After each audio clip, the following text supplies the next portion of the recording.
Global warming has been a very popular debate over the past 15, now going on 16 years.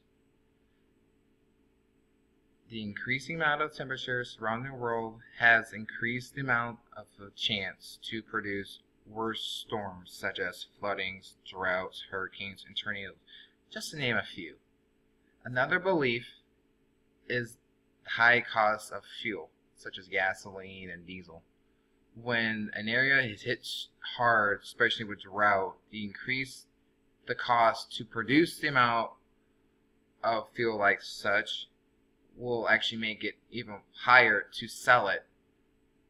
Such as, about 30 years ago, gasoline was between 80 to 90 cents. Nowadays, it's almost like doubled, where some of them is actually more like $2 in California, for example. Global warming was even part of the dinosaur age, but not as much as it is today. Al Gore was a candidate for presidency in the early 2000s, and his first agenda was attention global warming. Al Gore was the first person to mention global warming, and he made a movie called The Inconvenient Truth. And that movie publicly showed how much of an impact human has around the world wide. I got this slide straight from the movie, where, as you can see, where in the blue it's actually showing the temperatures, and in the red it actually shows you how much of influence of CO2 is around the world. And if you can see where it says today's CO2 concentration, that was back in 2011. I'm predicting it's probably about right here for 2015, 2016. And that goes to show you how much of influence CO2 has greatly, either negatively or positively, how much the world is warming or cooling. Here's another slide where it's broken down into 200 and 200-year intervals, where back in 1080 you can see most of the world was actually being cooled. And every once in a while you see little red hills. Those are the amount of heat being introduced. But if you scroll over 800 years, you see one little spike and it becomes completely cool. But when the car introduced, probably about right here, that's when the Industrial Revolution started. The first car, or the horseless buggy, was first produced, and they thought that was a good idea at the time, but technically it wasn't. With the amount of engines and stuff like that being produced, so does the amount of carbon dioxide being produced, not by nature, but has been caused by man.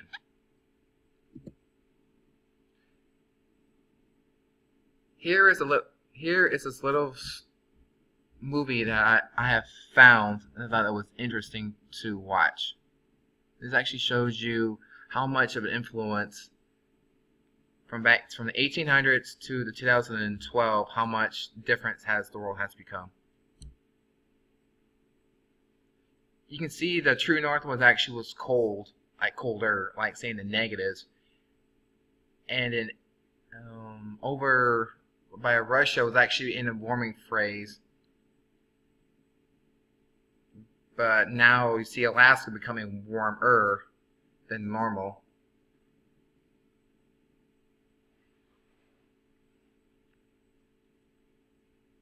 And there you see Antarctica has a warm spot back in the 1950s.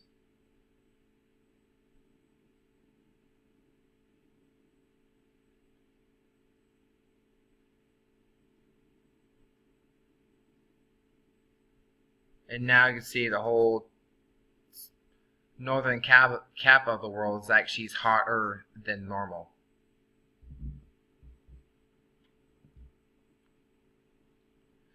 The EPA had to step in to reduce the amount of carbon dioxide being released by tailpipes, such as strict emissions, and something like when the Volkswagen diesel gate was first introduced. Same way. In the first car manufacturer to give birth to an alternative fuel, which as Toyota gave birth to the Prius in the late 90s. This was the start of a good craze, but in a good way. This particular hybrid saved over billions of gas since the 90s, late 90s, and by 2020, all cars must have a fuel economy of 40 miles per gallon for sedans and 30 miles per gallon for all trucks and SUVs per the EPA strict standards. Nowadays, 40 is actually the key word. To try to cut down, say, weight, and for all SUVs, to try to get like a hybrid system in it or run off of diesel, whereas actually diesel is actually good for the environment, but at the same time it's bad. It's kind of borderline. Right now, the ocean has risen between 6 to 8 inches since the last century, according to the EPA.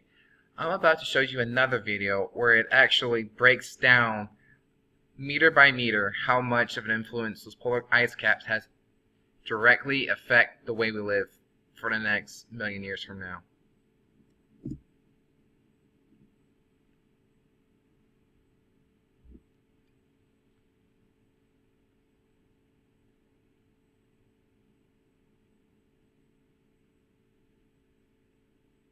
And 1 meter is equal to 3.3 feet, just to give you a heads up. You can already see in that southern Florida is already gone, such as New Orleans, and mostly bigger cities around the coastlines, they're already gone. That's just only 8 meters.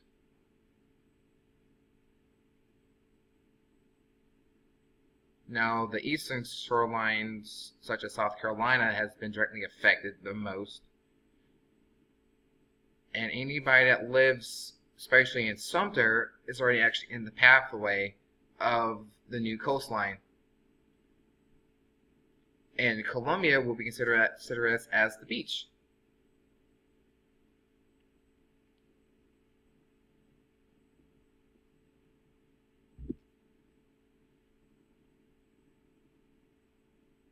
This is just to give you a little visual saying how much of an influence the flooding will affect over the next million years. Houston will be underwater. New Orleans will be under like 30 or 40 feet underwater. Miami, like 1,000, not 1,000, say 100 feet. Charleston's probably like 50 feet. DC will be a beach. New York City was a beach and still be a beach. And Boston is actually on a peninsula.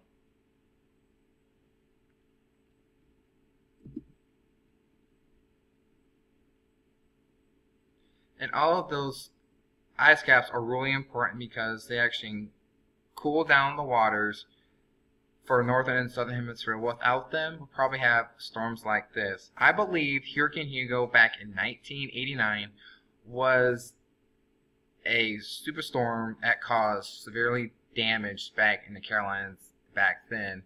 And Category 4s are winds are up to 180 miles an hour, but it actually has damages of a 5. Another example of a strong storm was Hurricane Katrina back in 2004, just like Hugo, but this was almost strengthened in the Gulf, where it's destroyed New Orleans and still has memories of that day still. In Category 4, once again, is a storm that has winds up to 180 miles an hour. And the most recent storm was Hurricane Patricia back in August of 2015, where it had winds that are up to 200 miles an hour, and it destroyed several villages, because most villages of Mexico were gas huts. The Kyoto Protocol was a treaty between countries around the world to reduce the amount of greenhouse gas to reverse the 200-year damage of the Industrial Revolution of the 1800s. But sadly, the United States wasn't one of those countries, and their goal was to reduce carbon dioxide, methane, nitrous oxide, sulfur hexafluoride, HCF, and PFC.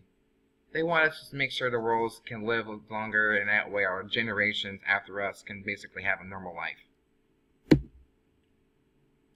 In the future, a new way to achieve zero emission is to have an all-electric vehicle and fuel cell.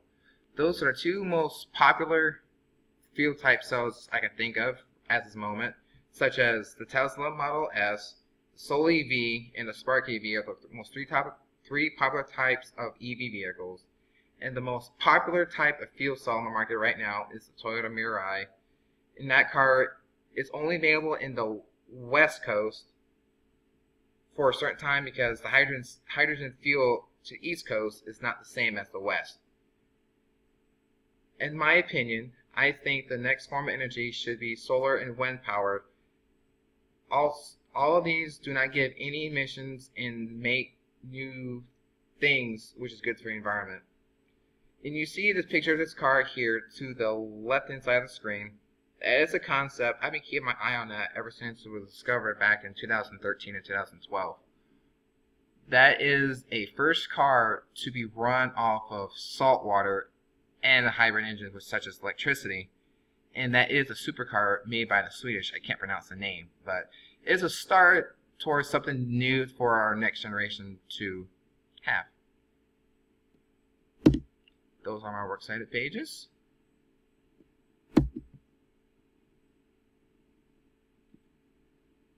Thank you for listening. Have a good day.